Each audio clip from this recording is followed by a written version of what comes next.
Welcome! I'm here making a small YouTube. I just purchased this thing yesterday, but I didn't have any time to fly with it yet. Now the weekend has started. So here you have it. SimWorks, the Kodiak, the new one, which will totally replace, I'm sure. So the Kodiak 100 will replace the default Kodiak one that's in the Sim, because this one is so much more far superior. Like, it's crazy.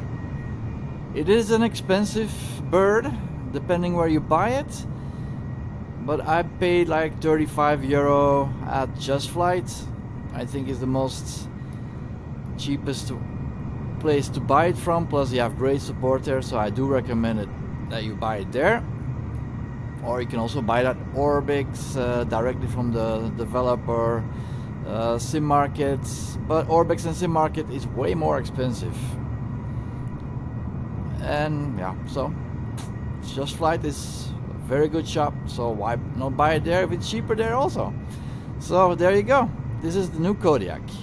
The texturing in this plane, interior and exterior, is just the level that you expect from Peo airplanes, because it's just, there's nothing, one little error nowhere to be found. It is just perfection. I read the manual a little bit, so I know a little bit of the system, but I haven't flown it yet, really. Just a small test flight yesterday, but it was worthless.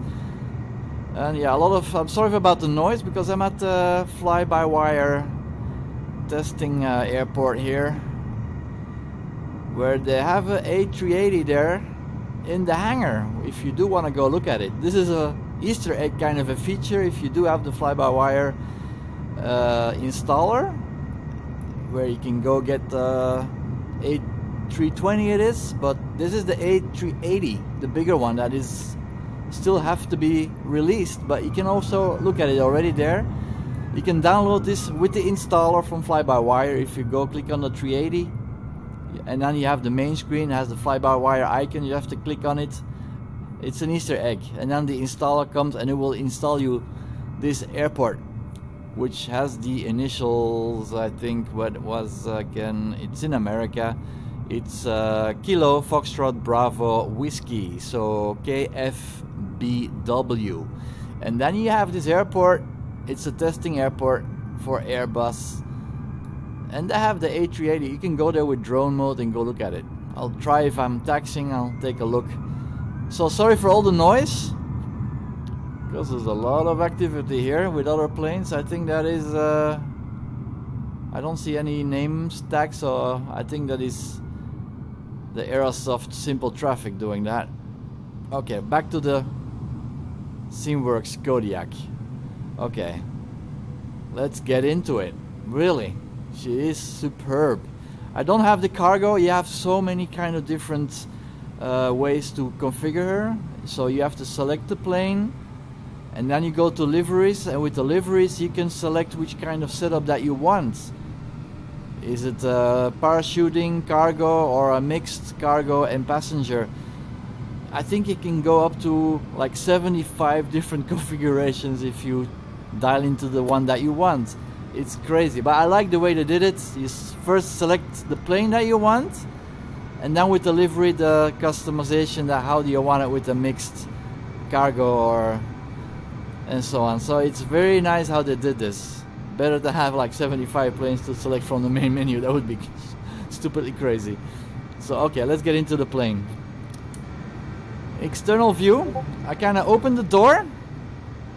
I don't have cargo, I just have passengers. So I don't know how to get the passengers in the thing yet. So let's close the door. First the bottom one, I think. And all the sounds are all from the real plane. As I read in the manual. And look at this, I hear the silence. It's just, I love these kind of details. And it is really, this plane is packed with these kind of details. It's crazy.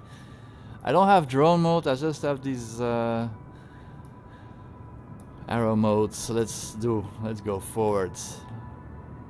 Look at this.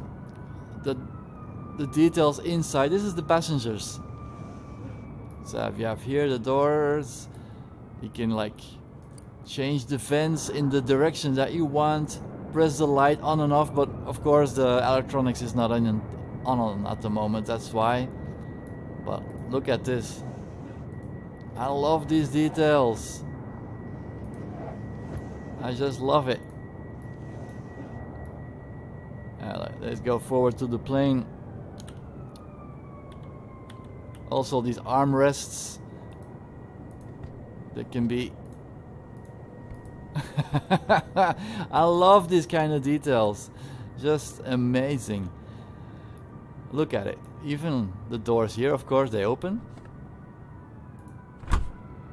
If the engine is running, you do hear pressurizing or depressurizing from the cabin, but it's not on yet. So once you on the system bus 2 it is, then all the environmental air conditioning controls come alive, and then it gets pressurized. And if you open and close the doors, you can really hear the psh sounds. Not at the moment. You can lock it, and then even a cup holder, or if you have a cup of coffee, which I would do in real life, put it there, little window, and you can hear all the sounds.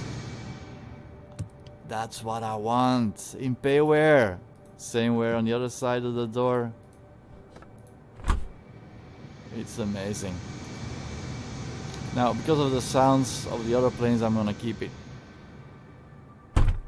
all locked up and lock it. Ah, sorry. Lock it.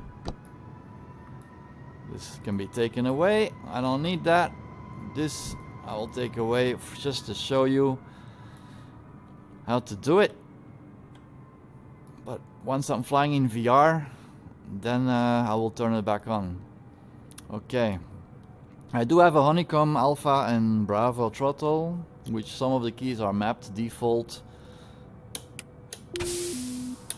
There we go. The system buses come on. You can hear the environmental control come on online also. 3 Garmin G1000 units, and if you do have the NXI version mod installed, it also is compatible. Too bad they don't have any kind of way to switch to the GTN 750 navigation mod payware premium, which I have and love and adore, but so I don't really know how to use these systems yet. I kind of have to learn it, and there's no mod available yet to have the GTN 750, but of course if you do want to use it, you can still use the GTN 750 mod from the top down menu. We'll be starting up shortly. There we go. Or maybe not, but because I did read it, it is not compatible with the NXI versions of the G1000. So there we go. That works. But not to replace one of these screens, sadly enough. That will be available. I'm hoping that will be available later. Some Flight Sim SO site, something will have a mod there. Of course, okay, I have to start up the plane, which is just basic. All the electronics. Let's get rid of that cup holder. So, master is on, that bus is on. Oh, the second one is not on. Let's turn that on. I'm not gonna do it in the correct way. If you read the manual, it is kind of different. Fuel, that's on top here. Left tank, right tank, and I have like these locking positions. Also, now I'm deviating like this. You can put it down, and you can also twist it to the other side. Look, from the side window, which you like tend to do in a car a lot when the sun is shining from the left or right. All right, I'm digressing here. So these systems are on. Fuel pump have to be on. On. Ignition on. And then the starter, I think then. Oh, I hear a jet on top somewhere. The beacon lights, yeah, let's turn all the lights on. There's a different way of ordering how to do it all. It has all the de-icing options that you can wish for. Alright, so I think I can start it up. So there we go. Also very important, the fuel cutoff. That of course needs to be pushed down, otherwise you won't get any fuel to the engine. Of course, mixture, sorry. Fully. The prop. My brakes. That was on. Check. This is there here. Under the yoke it is. She's starting up.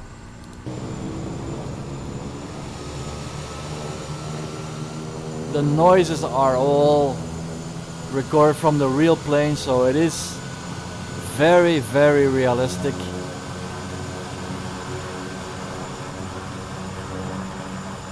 You can change the lights, flashing nav lights and everything. You can also change it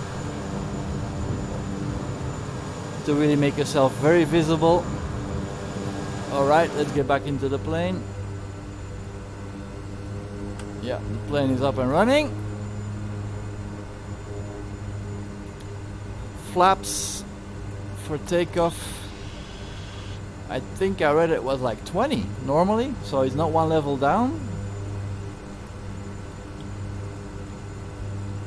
It does show you the maximum speed at what level flaps you could put it. So for takeoff I think it was 20.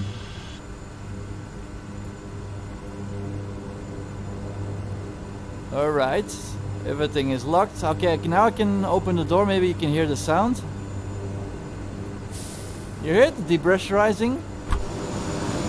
That is... it's that kind of level of detail I love. I love it. Other plane developers, take note. Alright, let's get into it. Let's put the yoke back. Let's check. Check. Rudder left, right. Yep. She does pull a lot to the left. She's a pretty powerful 750 horsepower engine bird. And she kind of tends. And also you have to put, if you read the manual, you have to put like 70% nose down trim and rudder trim. I don't know how to, okay, I have it on my yoke normally. It's like 30% right rudder because she really pulls so much to the left.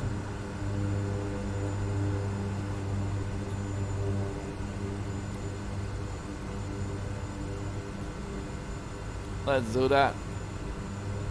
She can go past 25. Strange, because I read in the manual you have to add 30% right rudder because she really pulls a lot to the left. Alright. I kinda have to switch to VR once to start flying. Hopefully it will do it, because I am running the beta version 2 already of Microsoft Flight Simulator, so the VR, the top menu is working, but you do have like errors if you are using the GTN 750 or any other tab window like ATC and you have that open. Once you are in that window using it, you are not able to use your yoke left right or your rudder left right until you click somewhere on the cockpit, anywhere, and then you will gain control of these rudder and yoke controls and throttle also. So all the controls that you have, and you are in one of those top down menus in the beta, you don't have any controls of your instrument controls. So very dangerous. I already had a crash with a plane once, and yeah, it's still a bug. And Microsoft Asobo is already on holiday, so they won't release any real updates for the non-beta users. Alright, let's get into VR. Let's first set to reset, because I've been playing with the settings too much. Reset. And let's switch to VR. And there we have it. Error. So this is gonna be a failure. I don't know if because I'm using the latest preview. Once you have that on, sometimes it fails to initialize, but I don't think it will switch now also once I switch this. Nope. That's too bad. That's still a bug. Oops, sorry.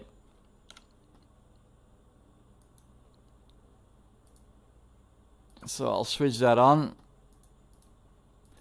So that's still buggy. I'm gonna launch this. So in my VR goggles, I'm gonna see it, close it. So it's active, keep it minimized, and switch. Nope, still failure.